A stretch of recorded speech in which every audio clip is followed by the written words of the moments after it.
Hi guys, welcome to today's episode. I'm super excited to dive into today's topic, which is all about burnout in high performing women and what no one talks about when it comes to how it actually shows up and how to actually navigate that. Because one of my biggest things is that we cannot avoid stress and we cannot just hide away and run from what we've created and hope that things will just get better. And I feel like a lot of the time that is the advice that is subscribed. It's like, go on a retreat and go off and take some time out, which yes, can be helpful. But at the end of the day, if you're going back into the same situation that you left, it's not actually going to help you long term. And we know that stress isn't something to avoid. We can cultivate resilience, we can cultivate capacity to hold more so that we don't actually get burnt out. So I've got my notes here. I'm going to make sure I stay more on track today. But I want to really share what burnout actually looks like when you are someone who is a high performing woman. You are someone who is very driven, very determined. Your burnout is not going to look like lying on the couch all day and doing nothing, right? It's not actually going to look like a collapse. It's going to actually look like overfunctioning. So you're still going to be busying and doing all the things and pushing and forcing and performing well on the outside. Like, people won't think that you're burnt out because you're still going to be showing up in all the ways that you were before. But how it will be impacting and how it will be showing up is how you'll actually be feeling inside. And this is going to be showing up as waking up feeling tired. Like, you've got 8 hours sleep and you wake up and you feel wired but tired. And it's like, it doesn't matter how much you feel like you're resting, your body doesn't feel like it's got that capacity, like it's got that energy and that excitement and that joy and that wonder for life. It just feels heavy, feels like a lot. It can also show up as detachment, emotional detachment. So it can feel like you don't really peak with these emotions, high or low. It can feel like this like numb flat line where it's like everything is pretty much the same. And it's this kind of monotone of flat energy ultimately. And I know that on my journey, that was definitely something I experienced. It was just this kind of like, I don't have anything left emotionally. It's like there's a level of detachment from the emotions because you just simply don't have the capacity. So it's kind of this like numb, humdrum feeling. So those are some of the signals that may be showing up for you versus like the full collapse physically when it comes to burnout.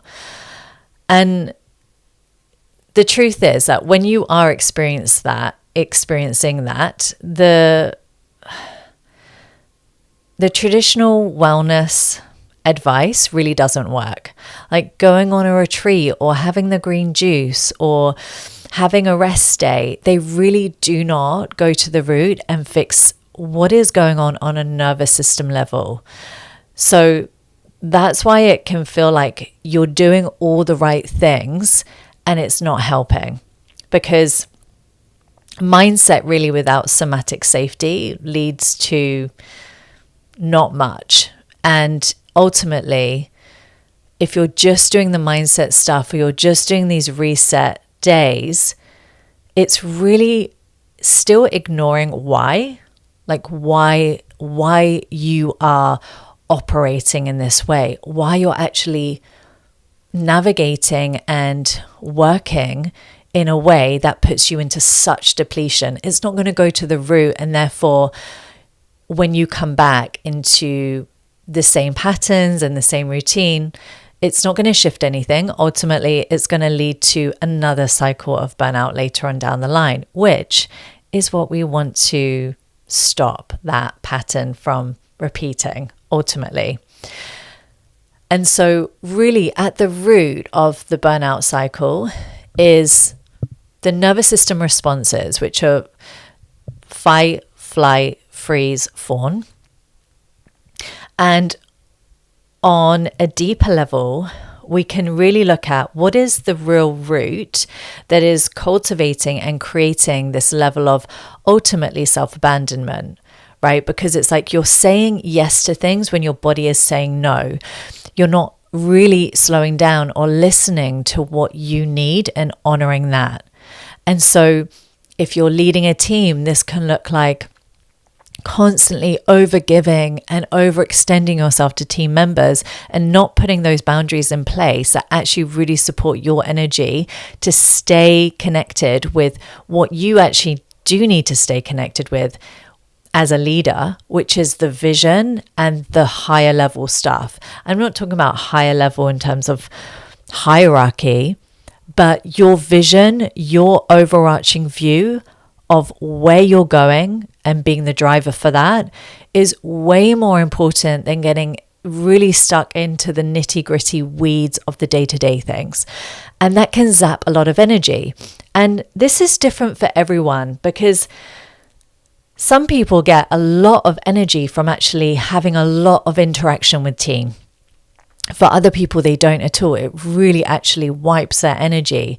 So this is why when I do an energy audit, it's so unique to each person, because we really tap into, okay, what actually gives you energy and what depletes you. So you can start to do that today. Like, honestly, go through all of your interactions, go through your day-to-day and really think about, do I come away more energized from this, or do I come away feeling depleted?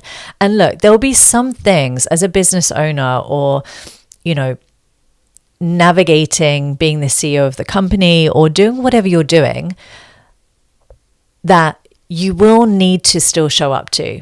So we can't control every single interaction, and it's not about doing that, but it's noticing where can you actually mitigate it versus just continuing to do it because you feel like you should do those things. So when your nervous system is stuck in fight, flight, or freeze, for example, it's really about creating safety within your body. When you experience something like burnout, that is when you can really tell that your nervous system is in a state of survival, right? It's not feeling grounded and safe and centered. So creating safety in the body, it isn't something, there isn't like this silver pill to create safety in your body. Again, there's going to be so much nuance and so many layers to go to within your unique body due to your unique experiences in life that will really start to shift things. But you can start on a very practical level around creating safety for yourself. Maybe there's certain things that you can do within your house or within your home space or within your workspace that would make you feel more grounded, more centered, and more safe. Ultimately, what we're moving towards with the nervous system practices is actually to create safety within yourself that's not related to anything being different externally. And that's really important because we can't always rely on the things externally to be a certain way for us. But what we can rely on is understanding how we actually create safety within ourselves and tap into that whenever we need it throughout the day to really ground into our inner strength, our inner capacity, and our inner centered, grounded awareness that will take you through anything in life with so much more grace and so much more ease. So really focusing on calming and regulating your nervous system over routine is really important.